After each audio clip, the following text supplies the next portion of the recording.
Всем привет, это канал «За линией горизонта», и сегодня мы отправляемся в одно из самых красивых мест нашей родины – Ладожские шхеры. Вообще, Ладожские шхеры – это архипелаг островов, расположенный на северо-западе Ладожского озера. Потрясающая красота этих мест обусловлена специфической топологией и скудной, как будто придавленной, но красивой растительностью, контрастирующей с широким темным зеркалом Ладожского озера. По-своему, суровая погода добавляет своего очарования этим местам. Жаркое летнее дневное солнце, согревающее каменные острова архипелага, сменяется туманными прохладными рассветами. Звенящую тишину пронзают тревожные крики чаек и плеск ладожских нерп. На вершинах островов стоят, неспешно покачиваясь, высокие карельские сосны, а бесплодные каменные берега заселяют низкие деревца. Вечные борцы за жизнь в условиях сильных ветров и нехватки земли. Воды озера всегда прозрачные и темные, то ровные, как зеркальная поверхность, то щетинятся волнами, разгоняемыми ветрами. Они добавляют вкуса жизни гребцу, оказавшемуся вдали от берега. Отвесные неприветливые берега шхер перемежаются уютными бухтами, закрытыми со всех сторон от гуляющих ветров.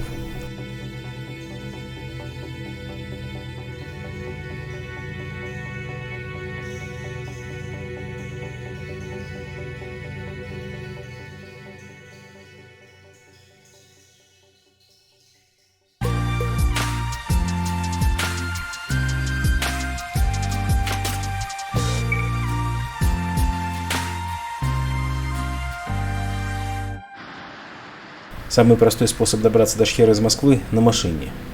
Мы начинаем наш путь буквально после дождичка в четверг с Химок. Всю дорогу нас периодически сопровождают дожди, сменяющиеся ясной погодой. Выдвигаемся в ночь по Платнику. Платная дорога обходится почти в 3000 рублей в один конец, но и времени экономит прилично – около 4 часов. Вероятно, в дневное время разница составила бы еще больше. Протягивается Платник прямо до самого кольца вокруг Питера. Если вещей немного, то как альтернативу можно рассмотреть поездку на поезде.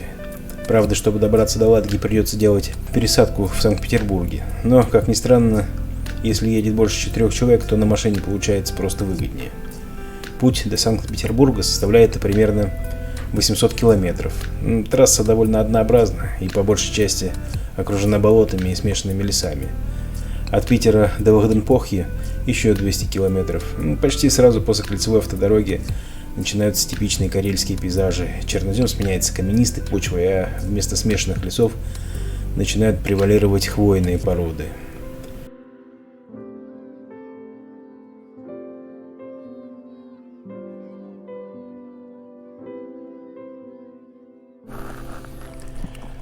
Ну вот, спустя 10 часов пути и одной бессонной ночи мы наконец оказались в начале нашего маршрута. Это причал города Вахденпохья.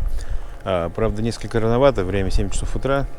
Вот, магазины открываются в 8, пятерочка, как и во всей России, поэтому придется немножко с закупкой продуктов повременить. Ну а когда продукты закупим, мы отсюда как раз выдвинемся в сторону островов.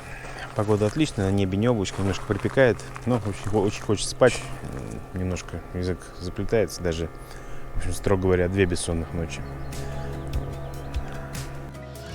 Нам повезло, в день нашего прибытия стояла почти безветренная погода, по местным меркам штиль. Вообще, порт Вахденпохьи спрятан от непогоды группой довольно крупных островов, и выход в Ладогу осуществляется через относительно узкие проливы между ними. Местные капитаны хорошо знают маршруты. Городок небольшой, и извоз туристов на острова разной степени удаленности – это значительная статья заработка владельцев катеров. Многочисленные объявления об услугах по доставке людей и грузов висят прямо на причале. Так что заранее беспокоиться о проводнике не стоит. В процессе ожидания открытия магазинов мы успеваем договориться с одним из капитанов. Грузимся в открытый кокпит на носу катера, поэтому сама погрузка занимает около 4 минут.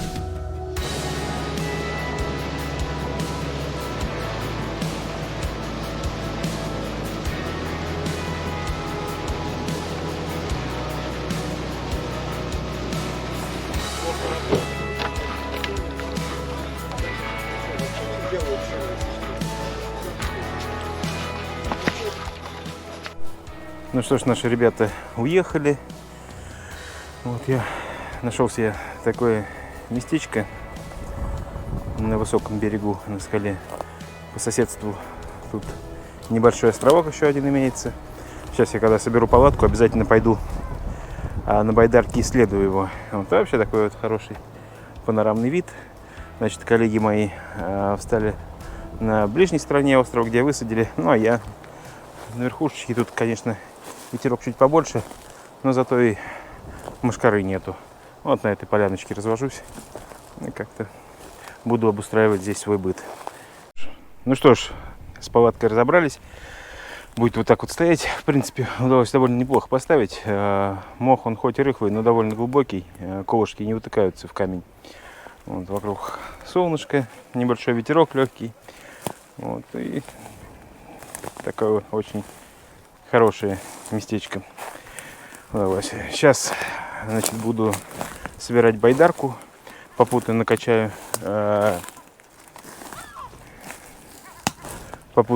пенку.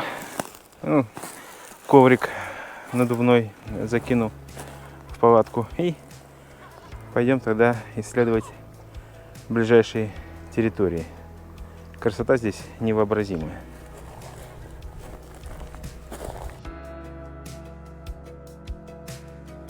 Отправляясь отдыхать на острова, лучше по возможности собрать небольшие самостоящие палатки, снабженные ветровыми растяжками.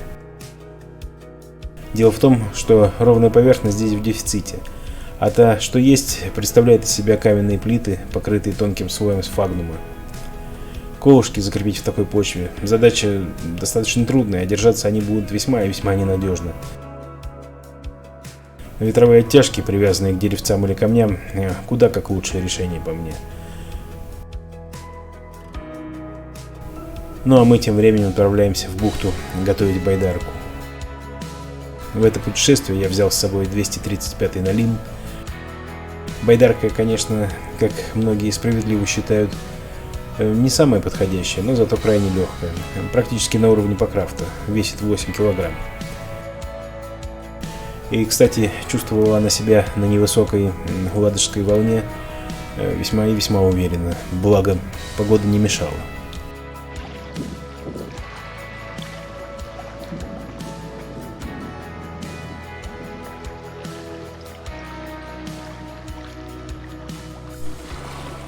Вот байдарка готова. Ладога, правда, немножко разволновалась, поднялся ветерок. Вот, но, думаю, для налима ничего страшного в этом нет. Сейчас пройдем вокруг острова, посетим соседние острова, там искупаемся, посмотрим, какая там почва, что интересного.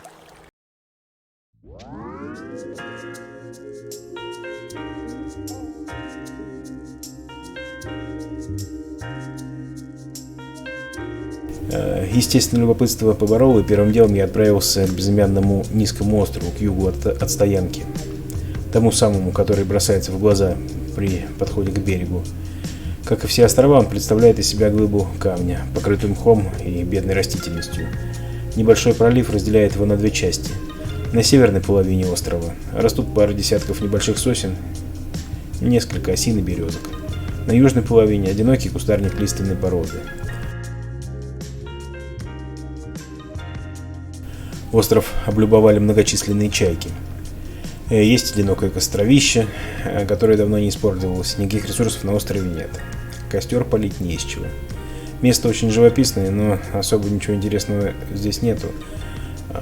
Можно отметить, что это неплохой пляж с довольно крупными камнями и плавным спуском в воду. Безумно хочется спать. Дно у лодки не надувное, поэтому оно гуляет на волнах, и штатив для камеры пляшет. Однако стабилизация потрясающая, и кажется, что эта лодка дергается. Разумеется, на самом деле она идет довольно плавно. Ветер не только поднимает волны, но и является причиной низкого роста деревьев, растущих на открытых склонах. Им постоянно приходится бороться с ветром, а корневая система в камнях не может развиться хорошо. Поэтому они не растут большими, чтобы не давать ветру преимуществ.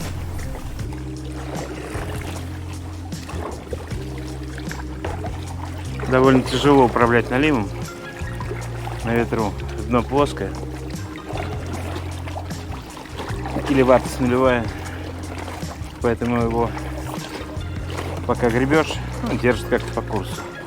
Как только весло откладываешь, ветром сразу разворачивает, как получится.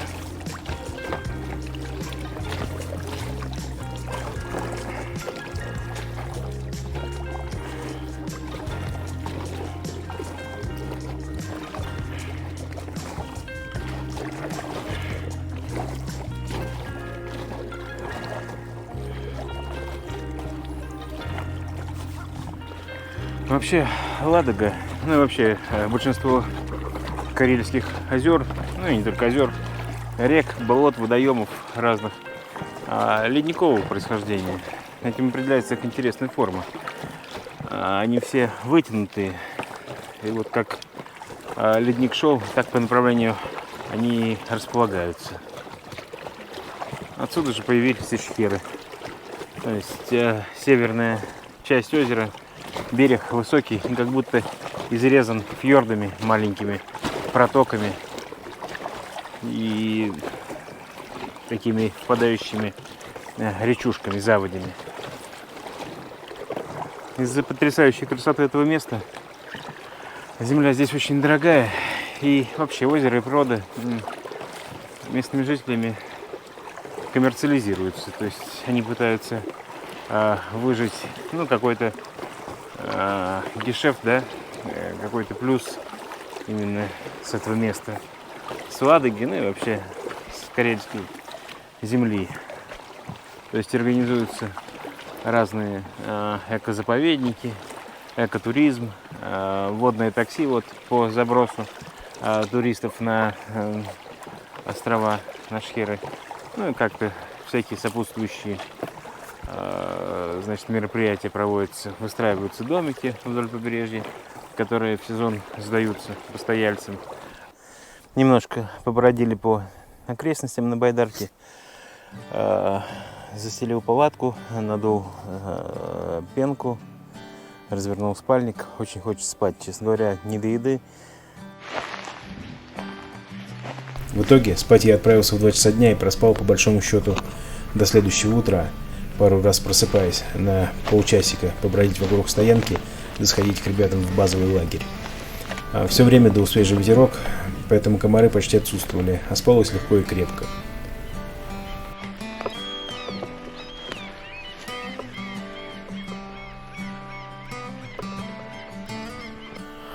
Ну вот, вроде все. Кажется, что день подходит к концу. Немножко поспал где-то с обеда. Едой так и не занимался. Вот только-только проснулся. Сейчас, наверное, все-таки на скорую руку какого-нибудь чайку себе заварю и лягу спать дальше. Все-таки 2 бессонные ночи, они дают о себе знать.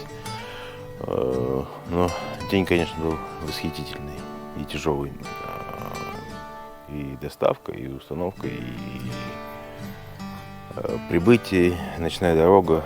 Но оно, конечно, того стоило. То есть потрясающая красота. Вот. Интересно. Время 2 часа ночи. А как будто что в 10. В средней полосе. Вот что значит север. Северные широты. Я так понимаю, что темнее уже сегодня не станет.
Ну вот суббота, 11 утра. Проснулся, зубы почистил, заварил себе чайку, лапши. Пожалуй, это будет первый за 2 дня полноценная еда. Ну, с горячим, потому что вчера так и не покушал. Лег я вчера в 4 часа где-то, проснулся в 11, ну, значит, часов 20 или 19 я проспал. Ну, выспался так. Нормально, хорошо. Сегодня будет, значит, полноценный день. Настроение отличное. Небо, правда, немножко затянулось. Но тепло так же, как и вчера. Солнышко, правда, не печет. Чайки раскричались на острове, на соседнем острове. Приехала семья какая-то. В соседях будет на выходные, видимо. Пасмурно, обещают дождик. Вроде как с утра пытался, даже не слышал, через палатку накрапывать. А может, это иголки сверху падали от ветра. Но, по крайней мере, пока что, несмотря на тучи, дождя не ощущается. Какие планы на сегодня? Если дождя не будет и сильного ветра, сходить до дальнего острова, до того, на байдарке, и вот через тот остров, который справа, вернуться в нашу заводь. Молодая сосенка завалилась вместе с корнями на камнях, и сразу видно, как они здесь растут, насколько поверхности лежат корни. То есть внутрь они не уходят, вот они, вывернутый мхом кусок, ну уж не грунту даже, а просто вот мха, да, в одну сторону и в другую. То есть вот он держался буквально в трещине в одной, в огромном таком валуне. И когда вывернулся, вот вышел. Поэтому они тут, конечно, совсем маленькие, спасаясь от ветра, высоко себе расти не позволяют. Здесь тоже вот видно, что сосенка растет, а корневая система выходит из-под нее в покрытые мхом трещины. Но если она будет такой высоты, то, наверное, ветром ее не снесет. То же самое с березками. Есть осина, рябина и несколько березок растут. Вот это называется почти как по Джеку Лондону жажда жизни. Умудряется прорастать на таких склонах. А вот это вот дерево вывернуло ураганом. Ему повезло чуть больше. Оно смогло укрепиться в яме, которую, видимо, годами, десятилетиями задувало всякую органику. Хвою, листья, да, какие-то пыль. И в конце концов образовалось такое ложе, в котором смогло поселиться дерево. Видно, как у него корни изогнуты по форме этой ямы. Но глубже того, что позволяет камень, пустить корни, она не смогла. И все равно ее вывернула. Довольно большое по местным меркам дерево было, высокое.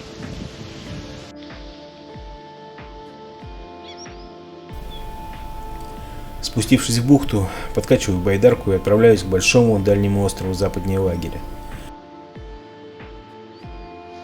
Налим качается на волнах, а ветер гуляет на открытом пространстве.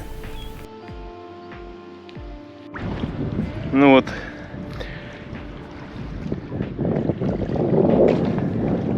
вот так вот на Налиме через Ладу большая часть пути пройдена. Вот наш островок. Волны довольно сильные. Вон там, значит, место, откуда мы отчаливали. Наша бухточка. Осталось немного, минуты 3-4, думаю. Ну вот, вроде как в этой бухточке можно пришвартоваться. Удивительно, даже песок на дне.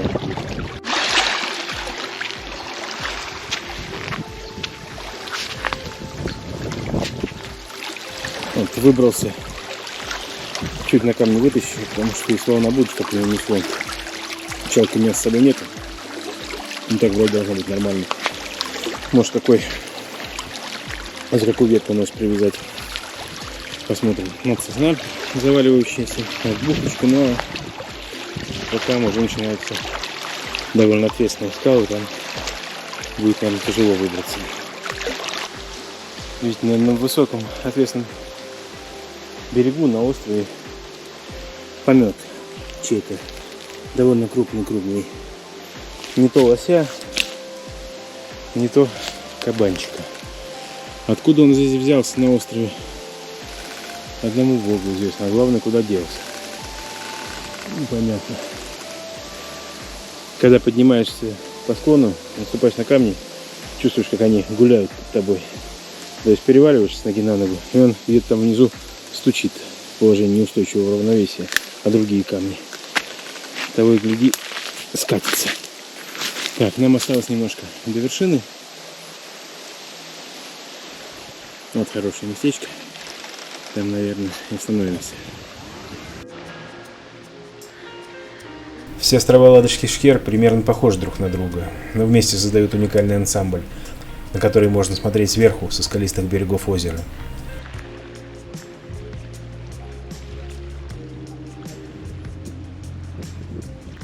Отправляясь на шхеры, рекомендую брать с собой обувь на мягкой резиновой подошве. Риск соскользнуть с камней вниз очень высок, а последствия, скорее всего, окажутся фатальными. Я использую шипованные футбольные бутсы. Ну вот, добрались до самого верха. Тут, в отличие от прибрежных зон береговых, растительность, конечно, чуть более буйная и разнообразная. Тут рябины, осины, березы, ели, сосны, ну, многие другие деревца, растения. Ну, как плоская поверхность подразумевает наличие трав. Папоротник, много ягодных каких-то вещей. Не то голубика, не то брусника внизу растут. Солнышко светит. На вершине острова поверхность становится относительно плоской, и флора напоминает леса Подмосковья. Сосны сменяются елями, земля усыпана иголками, пробраться через заросли становится трудно. Кажется, что заглянешь сейчас в ельник и соберешь целую корзинку белых грибов.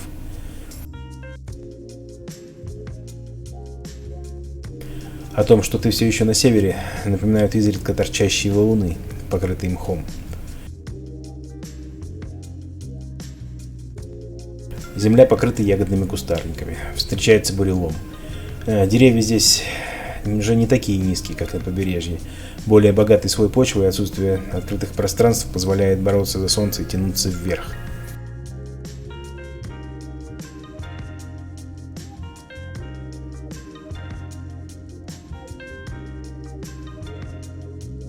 Никаких животных на острове я не встретил. Даже змеи и ящериц нет. Ну, ящериц-то бог с ними. А вот змеи штука совершенно ненужная на тот момент. Так как гулял я без сапог и, по совести говоря, в шортах.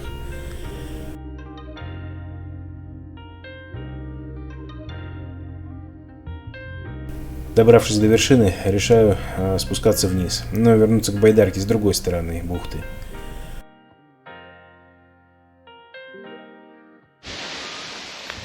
Здесь начинает поспевать черника. Ягоды зеленые, но некоторые начинают уже синеть. Довольно обильный урожай будет.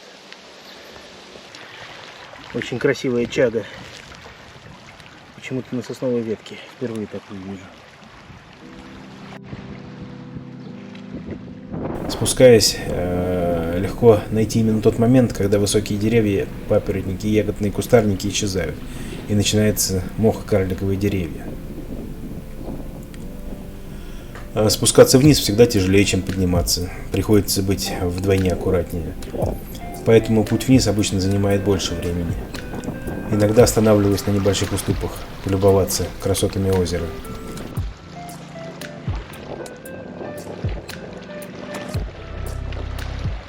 Таким образом удалось обойти несколько островов. На некоторых высаживался на берег, некоторые просто проходил мимо. Причудливые формы рельефа создают такие же причудливые заливы, разломы и даже сухие колодцы, в которых, как в цветочных горшках, тянутся к свету деревья. Валуны, обвалившиеся сверху под действием эрозии, напоминают, что ничего в этом мире не вечно. После обеда небо очень быстро затянуло тучами, а на горизонте появилась легкая дымка, намекающая на скорый дождь. Пришлось экстренно возвращаться в бухту и собирать вещи в гермомешок. Поднялся сильный ветер, а поверхность воды покрылась мелкой рябью. По ней можно было определить, в каких местах порывы ветра особенно сильны. И как будто на минуту вышло попрощаться летнее солнце.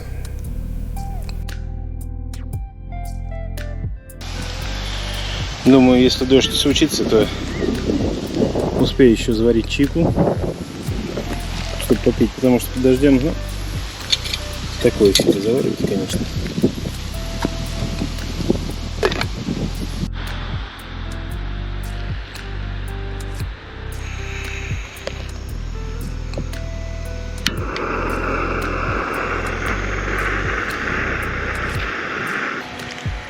Вот только допил чай,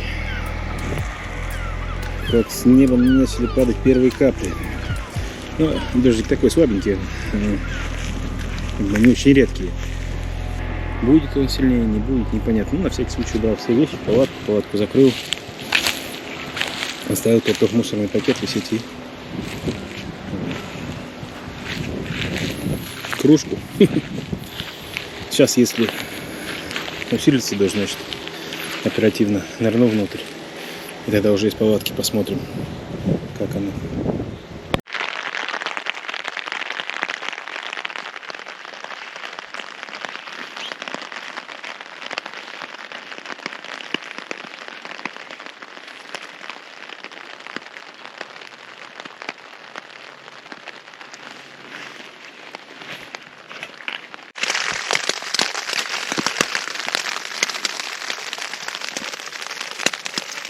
Ну, 2 часа идет дождик. Такой не ливень, но довольно сильный. Сейчас даже немножко успокоился. И хочу сказать, что несмотря на то, что палатка однослойная, в общем-то, ведет себя довольно хорошо. Никакого конденсата нет. Стенки внутренние сухие. Нигде не сочится, не капает. Почему-то штиль все-таки немножко не хватает вентиляции этой. Открывать, значит, боковые окна уже нельзя, иначе будет заливать. Дождь продлился около 4 часов и занял оставшуюся часть дня. Важно было успеть просушиться, так как с утра за нами должен был вернуться катер. Камни стали скользкими, ходить по ним приходилось с осторожностью. К счастью, вечернее солнце быстро прогрело берег, и с камней поднимался прямо явно видимый пар. И через полчаса байдарка была готова к упаковке.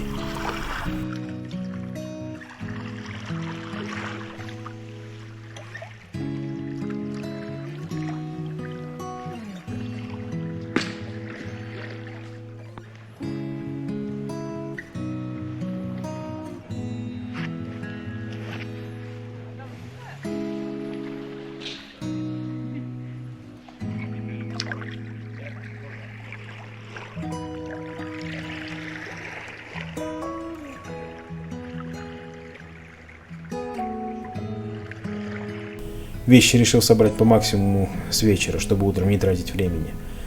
Как оказалось позже, не зря. Утром озеро покрыл густой туман. Видимость составляла около 40 метров, и не было ни намека на какой-либо ветерок.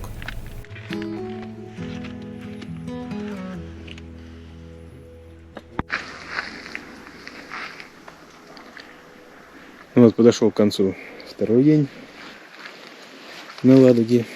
Сегодня, как ни странно, темнее. Время без 20:12 вечер. Вчера в это время было все-таки посветлее, мне кажется. Может быть, потому что небо было более ясное. Но вот сейчас вид на закат все равно. Закат довольно поздний, непривычный для средней полосы. Вот. В северных широтах это нормально.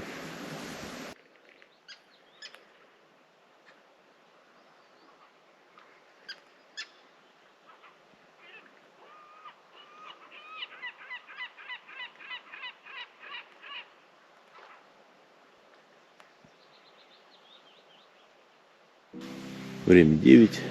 Через час, через полтора за нами приедет катер. Утро воскресенья, к сожалению, приходится покидать остров.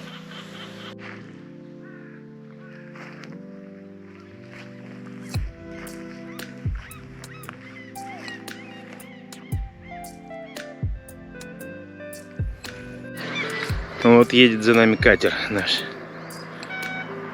Чуть рано, правда. Видимо, ничего не поделаешь. За 8 минут у меня еще не все собрано, но как раз буду собираться. Ровно в 9:15 мы отчаливаем с нашей бухточки и возвращаемся на причал Лахденпохьи.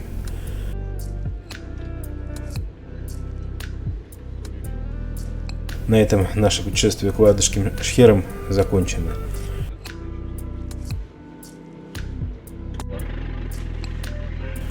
Спасибо, что были с нами. Подписывайтесь на канал, нажимайте колокольчик, оставляйте парочку комментариев. До новых встреч. Пока.